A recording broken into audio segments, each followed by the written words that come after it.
So if you guys didn't know, Norman Powell, the new guard on the Chicago Bulls, came out and said, we have the potential to be really good, but we also have the potential to be really bad. A hilarious quote from the one-time All-Star, and honestly, he's got a point. They really do have the potential to be pretty good, but yeah, we all know they have the potential to be pretty terrible as well, and we're going to dive into that in this video. Look at the roster, see what they could do.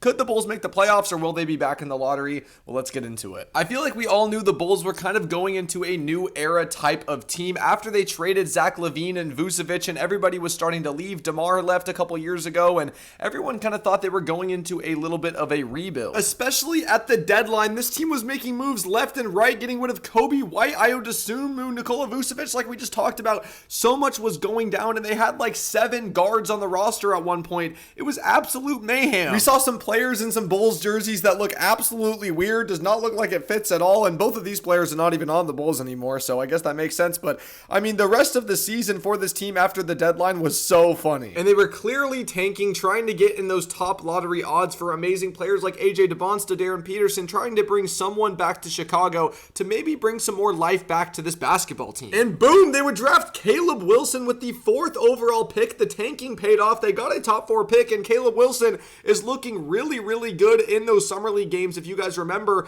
he was looking like a superstar on the court in those Summer League games, dropping crazy numbers. Obviously, it's Summer League, but still, that's what you want to see out of your 4th pick. And the Bulls would also acquire Nick Claxton from the Nets, a good shot blocker, good rebounder for this team. And then also over the offseason, Colin Sexton, the former Bulls guard, signs with the Lakers, so they're going to miss out on Colin Sexton. And then not too long ago after, Anthony Simons is going to sign with the Philadelphia 76ers, so that's 2 Bulls players off the team, so there's got to be someone else that they're going to have to sign. And boom, the Bulls sign Norman Powell, the one-time All-Star. Some people think that he should be a 2-time All-Star, snubbed on the Clippers one year. From the Heat is signing with the Bulls. Now, this is kind of crazy. The Heat just got Giannis, and Norman Powell was supposed to be a huge player they were going to have to keep in order to keep the team good, but they're going to miss out on Norman Powell, and he's going to go to the Bulls. And guys, Norman Powell last season in 58 games, 21.7 points per game, 3.5 rebounds, only 2.5 assists, and not even 30 minutes, but 47-38 shooting on 61% true shooting.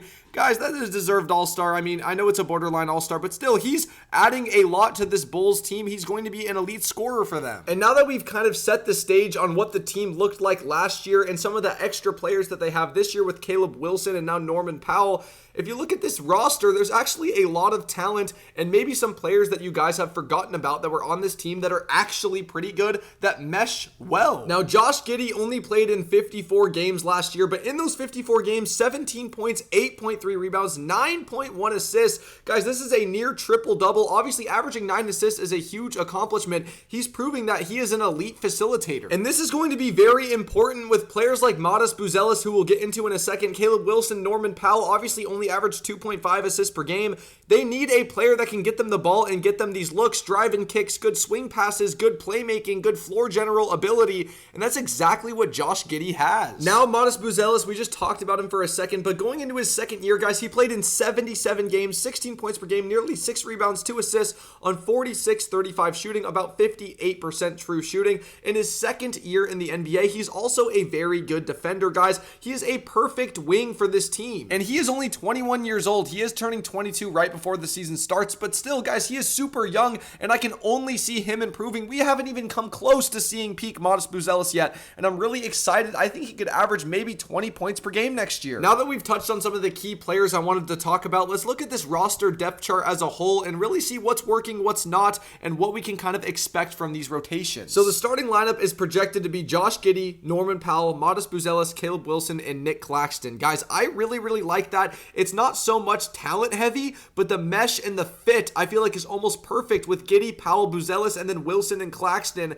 It seems really, really good to me. Now looking at the second unit, we got Trey Jones, Isaac Okoro, Dalen Swain out of Texas, the rookie, Patrick Williams, who we all know, and Jalen Smith, who we all know. So that second unit is a little weak, but still, it's not the worst in the league. And going back to the fit of the starting lineup, I absolutely love it. You have Josh Giddey, who can score, but is going to be the main facilitator. Then you have Norman Powell and Buzelis, who will will likely be the leading scorers on this team. Caleb Wilson, who looks like he can do everything out there, and then a paint beast in Nick Claxton. It seems like almost everything is covered for this team, especially if Caleb Wilson's three ball is looking pretty good. You're not going to have to worry too much about spacing because Norman Powell, Modest, and Caleb Wilson will be able to shoot the three. Obviously, Josh Giddey can on occasions, but Nick Claxton absolutely can't. So if Caleb Wilson can get that three ball down, it's going to look a little scary. Talking about the defense, you have Josh Giddey and Norman Powell, which isn't the worst defensive backcourt, but it's also not the best. But Modest, Claxton, and Caleb Wilson all have potential to be amazing defenders. And if you have three players like that in your starting lineup, I feel like the defense is going to be at least a lot better than it was last season. And to all the Bulls fans, man, I really hope it is, because yikes, last couple seasons, the defense has just been absolutely terrible. So, okay, back to the depth chart. Now I kind of want to talk about the second unit a little bit. We have Tre Jones, who can do kind of what Josh Giddey does, not at the same level, but that's kind of his archetype of player. Then you have Isaac Okoro, who's a good defender. Obviously, offensively, he is very limited, but a good defender off the bench is never a bad thing. Then you have Dalen Swain and Patrick Williams coming off, and yeah, I mean, if you're still a Patrick Williams believer, maybe you like that. I'm sure most Bulls fans don't. And the biggest hole on this roster is the backup five position. Jalen Smith and Zach Collins is just not going to cut it in the Eastern Conference with Embiid and Giannis and all these big players in the East. I would expect the Bulls, if they are somewhat competitive at the deadline, to kind of try to acquire a backup five. Another thing I really like about this Bulls team is they have some fun players on their team like Rob Dillingham and Leonard Miller, two players that have a lot of talent, haven't really shown through in the NBA, but you never know. One year, maybe they could have a breakout season, and all of a sudden, they're a sixth man on this team. I'm not saying it's going to happen, but maybe it'll happen. Rob Dillingham is one of the most fun players to watch out there on the court with his dribble moves, his speed. Obviously, he can't defend at all, but still, I think he's going to be fun to watch on this Bulls team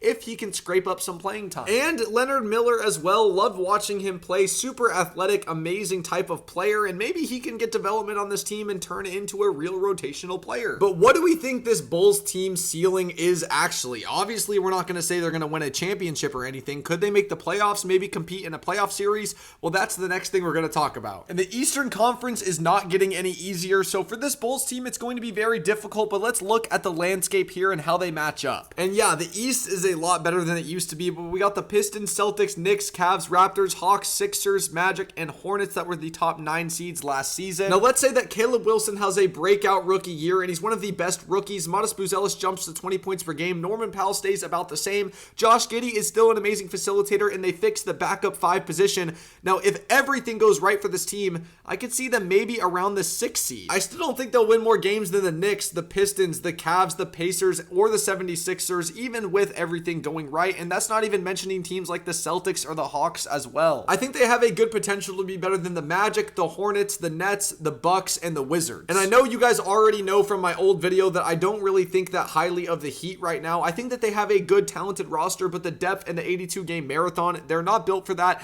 I think the Bulls could be maybe a little bit more built for that. If every single thing goes right for them, yes, I could see them as a 6th seed, but probably more of a play-in team and then maybe getting swept or losing in 5 in the first round. Now, I don't really want to go over worst case scenario for this team because that would involve injuries and a bunch of stuff like that, and we don't really want to talk about that. We would never wish that upon any team. But I feel like the most realistic scenario for this Bulls team is they're going to be around a play-in team for most of the season, 10 to 7 seed. I could see them getting as high as the 7 seed. I could also see them being around the 10 seed. If a team like Washington or even Miami over exceeds my expectations, then yeah, they would probably be sitting around that 10 spot. But let me know what you guys think. Do you think the Bulls team will be very good? Do you think they're going to be very bad? Do you have high expectations for Modest Buzelis and Caleb Wilson? Do you have low expectations for Josh Giddey and Nick Claxton and other players on the team? But let me know. I love you guys so much. Thank you so much for all the support. We're so close to 10K subscribers. I think we're less than 300 subs away. And then as always, we are going to do our secret word at the end of the video. You guys have been loving it, and you guys have been saying you want me to do something other than bubblegum.